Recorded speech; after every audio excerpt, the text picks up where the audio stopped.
یہ توقع رکھنا کہ یہ اپنے تئیں کوئی چیز کنکاکٹ کریں گے، اور ہائی کورٹ کے جج ہیں، کانسٹیٹیوشنل کورٹ کے جج ہیں جنہوں نے ہمارے حقوق کو ڈیفینڈ کرنا ہے، اور ہم دیکھتے آئے ہیں نا ہر ایک مسنگ پرسن کیس میں تقریباً اور دوسرے کیس میں ہم پیش ہوتے ہیں یا موجود ہوتے ہیں عدالتوں میں. کیا ہو رہا ہے؟ اسلام آباد تو ایک جنت سی بنی ہوئی ہے اور سیف ایریا ہے جہاں پہ زیادہ سے زیادہ لوگوں کو اسلام آباد سے اٹھایا گیا مسنگ پرسن.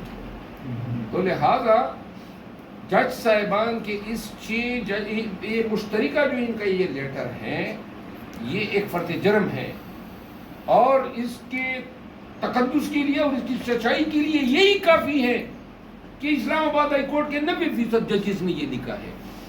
اس سے بڑھ کے کیا بات ہو سکتی ہے؟ ان کو اس وقت میں جبکہ ہر ایک جو ہے اپنے لیے راستہ بچانے کی کوشش کر رہا تھا، ان کو یہ پڑی تھی کہ آئے کنفرنٹیشن میں اور ڈائریکٹ الزامات لگا دیں اور خواہ میں یا کسی کے حکم میں.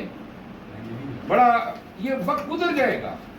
یہ 8-10 سال کے بعد جو ہے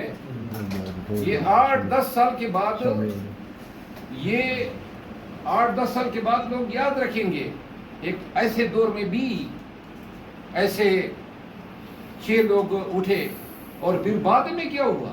پشاور ہائی کورٹ نے اس کی تصدیق کر دی، لاہور ہائی کورٹ نے تصدیق کر دی. یہ ساری عدالتیں آپ کی کانسٹیٹیوشن کورٹ غلط بیانی کا شکار ہوئی ہے، غلط بیانی کر رہی ہے. جی اچھا مرر صاحب، گزشتہ روز عمران خان صاحب اسکرین پر آئے، ان کی جو شرٹ ہے کافی ٹاپ ٹرینڈ رہی سوشل میڈیا پہ بھی، اور آج آپ بھی جو ہے کوئی اتفاق ہے یا کوئی جان بوجھ کے کوئی ہوگی؟ اللہ وصیت دیں. میں نے تو سوچا نہیں تھا کہ خان صاحب کے ساتھ ملتی جلتی ہے، لیکن خوشائن نے اگر میرے لیڈر کے ساتھ میری شرٹ جو ہے وہ میچ ہو رہی ہے ان کی شرٹ کے ساتھ، اور خان صاحب جو ہے کاش قوم ان کو دیکھ لیتی جس طرح ہم دیکھتے رہے ہیں تو اچھا ہوتا. بہت سے چاہنے والے ہیں، کروڑوں چاہنے والے ہیں، کوئی اتنی زیادتی نہ ہوتی، کوئی اتنی بڑی بات نہیں تھی کہ لوگ ان کو دیکھ لیتے. لیکن یہ نہ دکھائے جانا جو ہے وہ بھی ان لوگوں کے چہروں کی، یہ جو حکومت یا جو ذمہ دار ہیں جنہوں نے خان کو کی جھلک جو ہے لوگوں کو نہ دیکھنے دی، ان لوگوں کے لیے صرف دعا ہی ہو سکتی ہے کہ یا اللہ آپ ان کو عقل دیں. کتنے بے وقوف لوگ ہیں، کیا ان کو فائدہ ہوتا؟ کوئی بتا سکتا ہے کیا فائدہ ہوتا یا کیا فائدہ ان کو ہوا؟ یعنی کہ آپ کی بنیادی حقوق اور آپ کی آزادیوں کی حیثیت صرف ایک تصویر پہ آ کے ٹک گئی ہے.